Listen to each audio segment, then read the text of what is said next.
Olá, boa noite a todos. Que a paz de Jesus se faça em nossas vidas. Estejamos em harmonia para encontrar equilíbrio. Equilíbrio conosco, equilíbrio com as leis do universo. É muito bom estar aqui de volta. Hoje a gente vai finalizar, então, o capítulo 4 da Gênese de Allan Kardec, que fala sobre o papel da ciência na Gênese, não é? E semana passada a gente fez um apanhado da importância, né, da ciência, como é que foi, como é que acontecia na antiguidade, que a primeira ciência da antiguidade foi a religião, eram as religiões, porque foram os primeiros escritos que aconteciam. E aí depois a gente veio dando uma passeada aí nesse progresso até a chegada da ciência, mais precisamente com mais força no século XVIII, né? No século XVI, lá com Copérnico, e depois mais intensamente no século XVIII.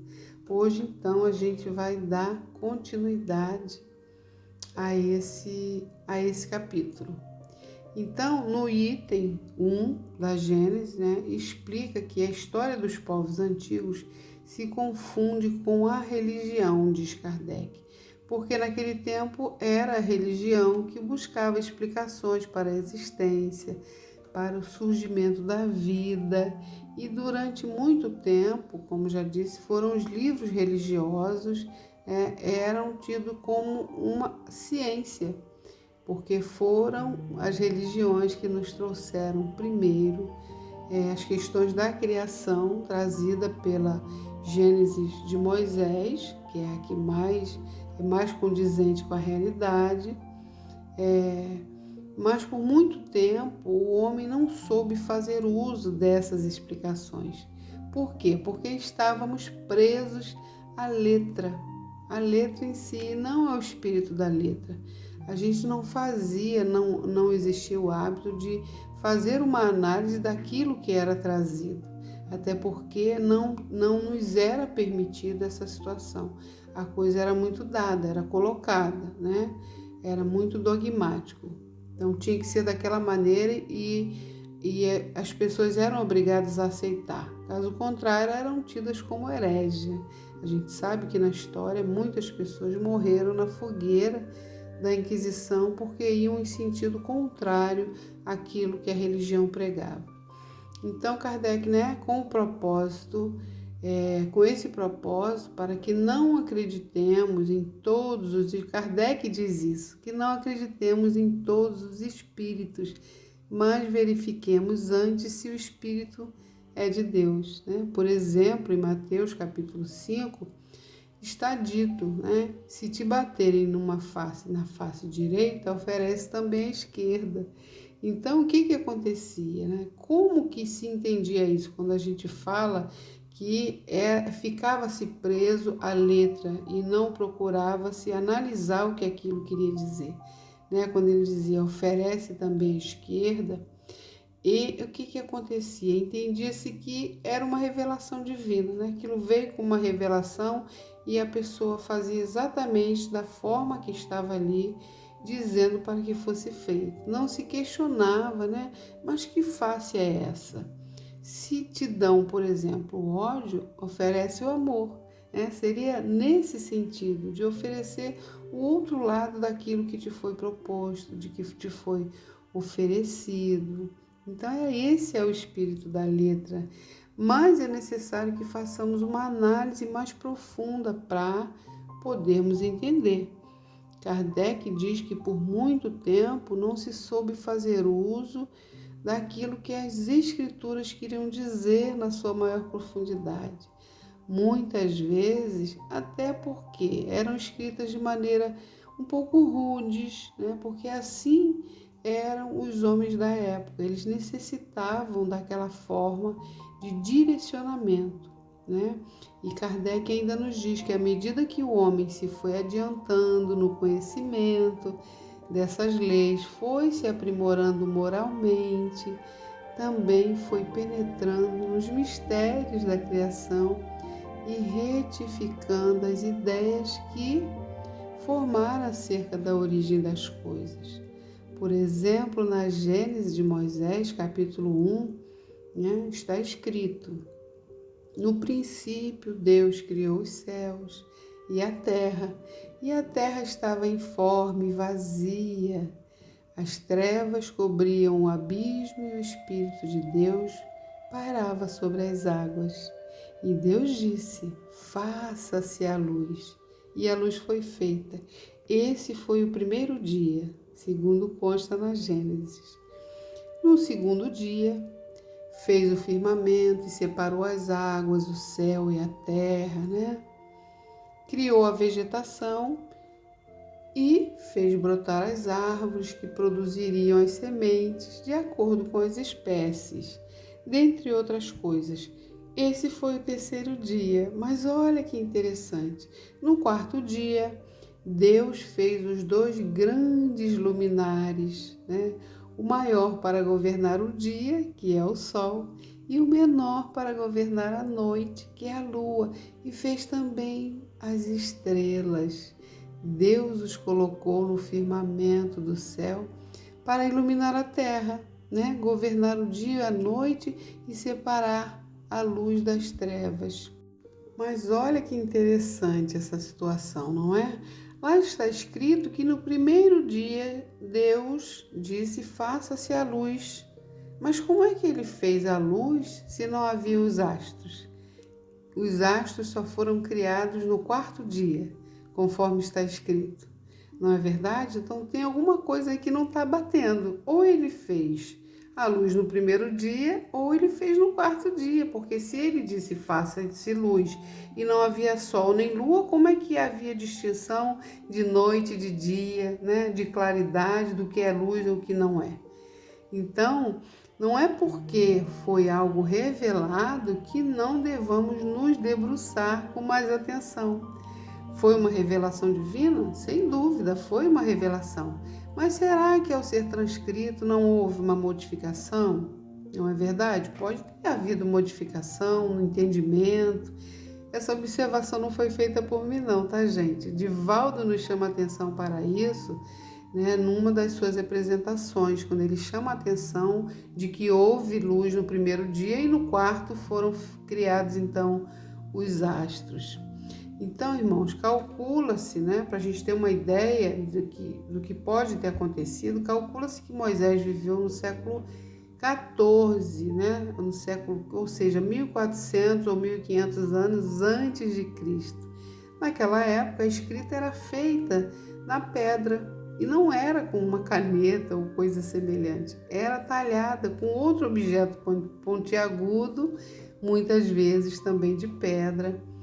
No primeiro milênio, né, antes de Cristo, é que surgiram os pergaminhos, que eram feitos com peles de animais, escritos com tinta, né, e o papel só surgiu no ano 105 depois de Cristo, né, e era feito a partir de fibras trituradas, ainda não era celulose. Então, para a gente ver quanta coisa pode ter acontecido aí nesse ínterim, nesse meio, né, e pode ter propiciado, então, a modificação nessas transcrições, na hora de fazer as interpretações, na hora das traduções, não é verdade? Muita coisa pode ter acontecido. Então, não temos como afirmar que foi, né, ou como foi revelado o que realmente foi dito a Moisés. E o que temos atualmente não é uma cópia fidedigna, muito tempo se passou. Então, no item 3 do capítulo 4, Kardec diz, né?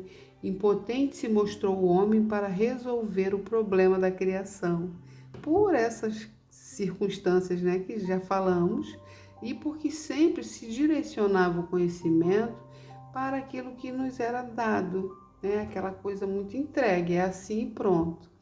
E não permitindo ao homem o livre pensar. Naquela época não era permitido, né?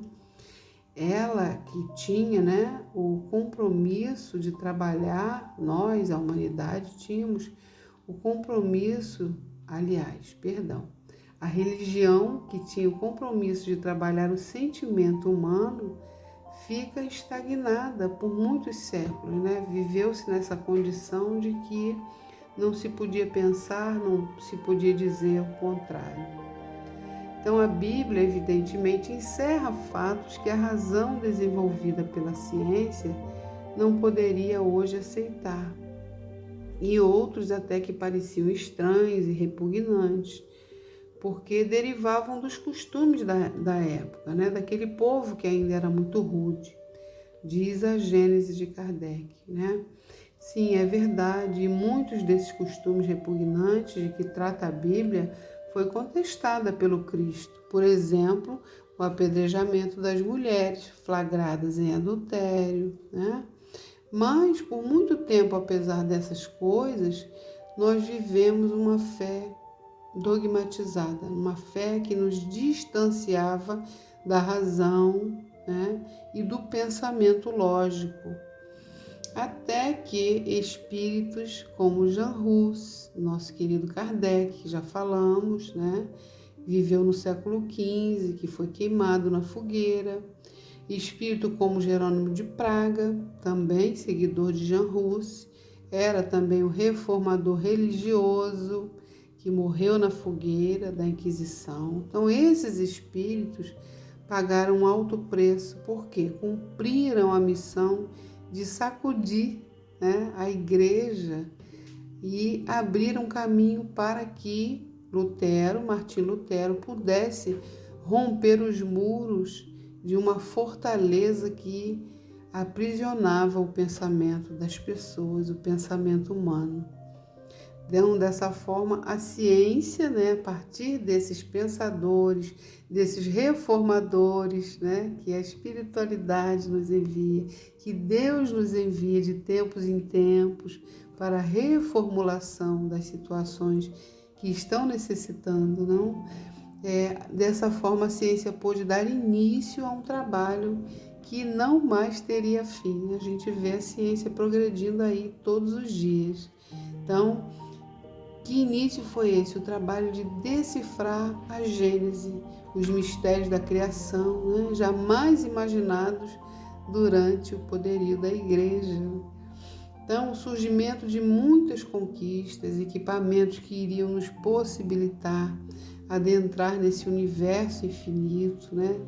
Os universos infinitos. A gente não pode mais falar de o universo, os universos. Então, a geografia, a astronomia, a história e tantas outras ciências se desenvolveram e começaram a fazer indagações sobre as verdades, né?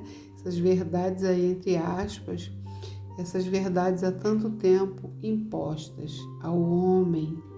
Então, uma vez achado o fio condutor, a ciência descobrindo então a infinitude da obra, comprovando que a Terra não era o centro de tudo como se pensava.